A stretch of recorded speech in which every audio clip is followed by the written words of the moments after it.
Bienvenida o bienvenido a esta exploración en profundidad.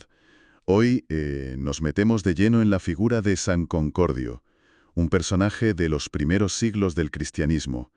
Y bueno, tenemos como guía un documento concreto que hemos estado mirando, San Concordio, Historias y Enseñanzas.pdf. Eso es. Este texto lo presenta sobre todo como mártir durante las persecuciones del Imperio Romano.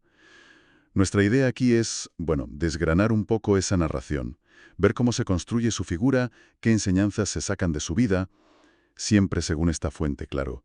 No es tanto una clase de historia pura y dura, sino más bien un análisis de este relato en sí. Exactamente.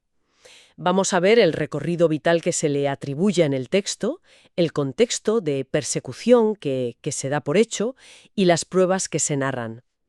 Es importante, creo, tener en cuenta que estamos ante una hagiografía. Ajá. O sea, un tipo de escrito que busca más inspirar, edificar, que la precisión histórica al 100%. Por eso vamos a encontrar elementos muy, muy marcados, ¿no? Para resaltar virtudes como la fe, la fortaleza, ese tipo de cosas. Entendido. Es la crónica entonces de una fe llevada al límite, frente a una presión, pues absoluta. Así que, bueno, empecemos a desentrañar esos momentos clave de su vida, tal como nos los cuenta este documento. ¿Por dónde arrancamos? Pues yo empezaría por sus inicios, por su juventud. Vale. El relato arranca ahí, sí. Lo describe como un joven con un fuego interior, creo que dice. Una llamada temprana a servir a Cristo. Y menciona a su padre, Cordiano. Sí, eso es interesante, que era presbítero y lo educó en la fe, en la oración, las escrituras. Parece que el texto quiere dejar claro que tenía unas bases muy sólidas, ¿no?, para lo que vendría después. Establece como un linaje espiritual casi. Premonitorio casi. Dice que ya de joven, al oír hablar de otros cristianos perseguidos, Concordio pensaba si él sería digno de sufrir por Cristo. Curioso. Sí, se presenta no como algo morboso, sino como una identificación muy profunda con su fe, como una preparación interior aunque fuera inconsciente. Una preparación que luego se formaliza, parece. El documento menciona su ordenación como subdiácono, por el Papa San Pío I, nada menos. ¿Qué importancia le da el texto a ese paso? Pues lo presenta como un punto de inflexión, un momento en que Concordio siente que su vida ya no es solo suya, ¿no? A partir de ahí se describe una entrega total, el cuidado de pobres, de enfermos, una vida de oración constante. Ajá. Dentro de la lógica de la geografía, esta dedicación no es solo hacer el bien, es forjar el carácter para la prueba final. Se está construyendo la figura del atleta de Cristo, digamos, preparado espiritualmente. Y esa prueba no tarda en llegar. El relato sitúa un momento clave con la intensificación de las persecuciones en Roma. Y aquí Concordio y un compañero, Eutiques, un presbítero, hacen algo que podría parecer raro. Se van a Umbría. Huyen. ¿Cómo lo explica el texto? A ver, la narración lo presenta más bien como una retirada estratégica. Ah, vale. No por miedo personal, insiste, sino por prudencia pastoral. Buscaban, según el texto, un sitio donde seguir cuidando a la gente y evangelizando sin exponer directamente a las comunidades de Roma, que estaban en el punto de mira. Claro. Era una forma de proteger su trabajo, su ministerio. Hay que pensar que, para Roma, el cristianismo era a menudo una amenaza al orden. A la unidad. Entiendo. Buscaban seguir activos, pero con más discreción. Eso es. Pero parece que la discreción no les dura mucho. Efectivamente. El relato cuenta que su fama de santidad, sus obras, pues crecen también en Umbría. Y claro, eso llama la atención. Llega a oídos del gobernador local, Torcuato. Torcuato. Sí.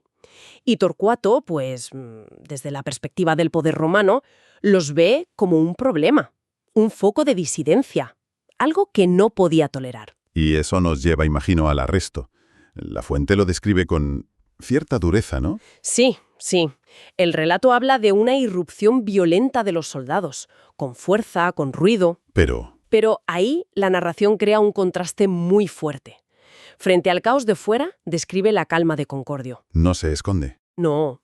Su respuesta, tal como la citan, es directa.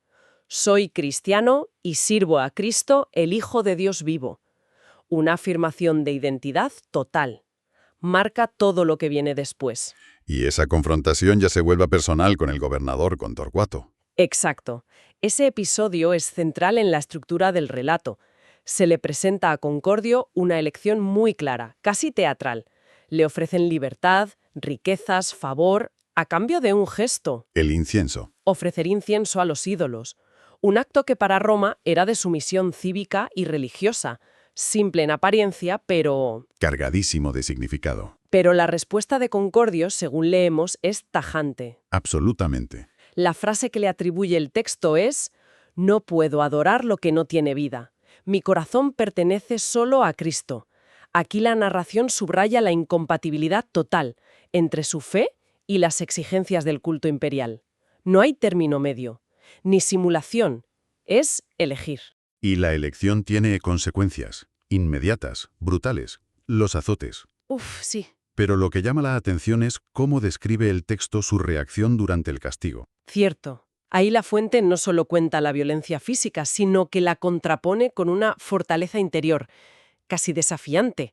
Al decir que rezaba «Gloria a ti, Señor Jesús, por juzgarme digno de sufrir por tu nombre», el texto está construyendo esa imagen del mártir, Claro. cuya fe está por encima del dolor físico. No es solo que aguante, es que lo reinterpreta, lo ve como un honor. Y esa calma, dice el texto, desconcertaba a los verdugos. Resalta esa fuerza que no es física. Después de la tortura, la cárcel. 3 días en una celda, oscura, solo. Vaya escenario. Sí, un escenario propicio para la desesperación, pero la narración lo usa para meter otro elemento típico de esta literatura, la intervención divina. Ah, el ángel. Exacto. En esa oscuridad, en ese aislamiento, el texto sitúa una aparición. Un ángel con luz que le consuela y le promete la corona de la vida. Le asegura que su sufrimiento está a punto de acabar. ¿Qué función cumple este ángel en el relato? Más allá de lo obvio. Pues cumple varias funciones, sí. Primero, refuerza la idea de que el mártir no está solo, ni abandonado por Dios. Recibe consuelo divino. Vale. Segundo, eleva al personaje. Muestra que su lucha tiene una dimensión celestial. Y tercero, prepara el clímax. La promesa de la corona de la vida anticipa el martirio. Lo presenta no como derrota, sino como paso a la recompensa. Entiendo. Es un recurso para darle un significado trascendente. Justo, habitual en estas historias. Y ese clímax llega al tercer día. La prueba final. En la celda. Sí, le llevan una estatua de Júpiter, el dios principal romano. Y los soldados, dice el texto, en plan burlón, le dicen que adore, que salve la vida. La última oportunidad, digamos. Pero la reacción que describen de Concordio es de desafío total. Escupe sobre el ídolo. Un gesto fuerte. Visceral. Público. Y desde la perspectiva romana, una profanación. Un ataque directo a sus símbolos de poder y religión. Intolerable. Sella su destino, claro. Totalmente. Dentro de la lógica del relato ya no hay vuelta atrás. La respuesta es inmediata. Un soldado, enfurecido, lo decapita allí mismo. Y la narración ahí crea un contraste muy potente, ¿verdad? Sí, el texto contrasta el silencio repentino en la celda, en la tierra, con el júbilo que, asegura, hay en el cielo. La victoria espiritual. Esa es la idea, afirmar la victoria espiritual justo en el momento de la derrota física. Y añade un detalle simbólico después de la muerte. Su cuerpo lo entierran fuera de la ciudad, discretamente. Pero en ese lugar, dice la tradición que recoge el texto, brota una fuente de agua. Ah, la fuente. Un símbolo clásico de vida, de purificación, de gracia. Refuerza la idea de que su muerte no es el final, sino el inicio de algo. Una fuente de vida para la fe. Bueno, hemos recurrido la intensa biografía que nos presenta este documento. Ahora, si te parece, parémonos un poco en las enseñanzas que el propio texto parece querer sacar de todo esto. ¿Cuáles son los puntos clave que subraya? Pues el primero y más obvio es la fidelidad inquebrantable a las convicciones. La historia de Concordio, tal como la cuentan, es un ejemplo extremo de integridad. Le ponen delante amenazas, promesas, tortura, la posibilidad de salvarse con un gesto mínimo. Y nada. Pero su lealtad a Cristo, según el texto, intacta. Es la virtud central que se quiere destacar. Claramente. Y esa firmeza parece que la conectan con otra enseñanza, en la importancia de la vida interior. Exacto. Su calma durante la tortura, esa serenidad que desconcertaba, no se presenta como algo que surge de la nada, Claro. sino como el fruto de una vida cultivada en la oración, en el servicio. Lo que vimos al principio, El texto sugiere que la fortaleza exterior nace de una conexión interior profunda con Dios.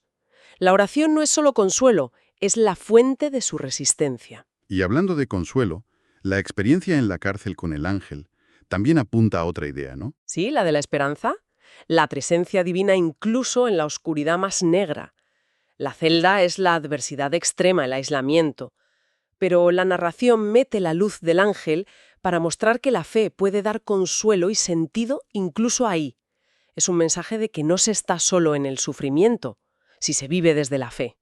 Hay otra enseñanza que me ha parecido interesante, la que como que amplía el concepto de testimonio más allá del martirio físico. Correcto.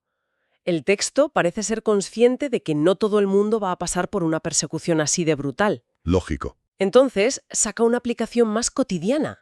Habla de un morir diario. Morir diario. Sí, morir al egoísmo, al orgullo, a la indiferencia, a la comodidad, a lo que nos aleja de los valores del Evangelio. Propone una especie de martirio sin sangre en la vida normal. Dar testimonio con las elecciones, las renuncias de cada día. Una forma de hacer relevante el ejemplo extremo de concordio para todos. Exacto, para un público más amplio. Y finalmente, cómo presenta el texto el martirio en sí, como una tragedia, un fracaso. No, todo lo contrario. Dentro de la visión de este relato, el martirio es la victoria suprema. La muerte de Concordio no se ve como un fracaso, sino como la culminación de su fidelidad. La entrega total por amor a su fe. La cumbre. Se presenta como una semilla de fe, que inspira a otros, que demuestra el poder del Evangelio sobre la muerte.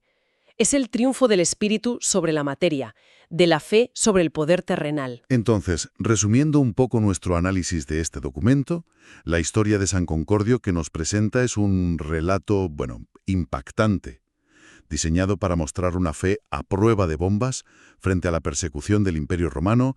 Hemos seguido el hilo desde su vocación hasta su ejecución. Y hemos visto cómo esa narración se estructura para resaltar enseñanzas muy claras. La fidelidad a las convicciones profundas, lo primero. La fortaleza que, según el texto, viene de la oración, de la vida espiritual. La posibilidad de encontrar esperanza incluso en lo peor. Ajá. Y el valor del testimonio personal, ya sea en situaciones límite como la suya o en las renuncias y elecciones de la vida normal. Al cerrar esta exploración de la fuente que teníamos, queda una pregunta flotando, ¿no? Quizás inevitable. En nuestro mundo, tan distinto al de Concordio, ¿qué podría significar hoy ser fiel a convicciones profundas frente a la oposición, o la indiferencia, o simplemente la presión social para ser como todos? ¿Hay equivalentes modernos a ese morir al egoísmo del que habla el texto, como forma de testimonio hoy? Bueno, Da que pensar, sí. una reflexión para llevarse. Y con esa reflexión, pues, concluimos este análisis de la vida y enseñanzas de San Concordio, tal como las expone el material que hemos examinado. Una ventana a un pasado donde la fe se vivía, según este relato, pues, hasta las últimas consecuencias.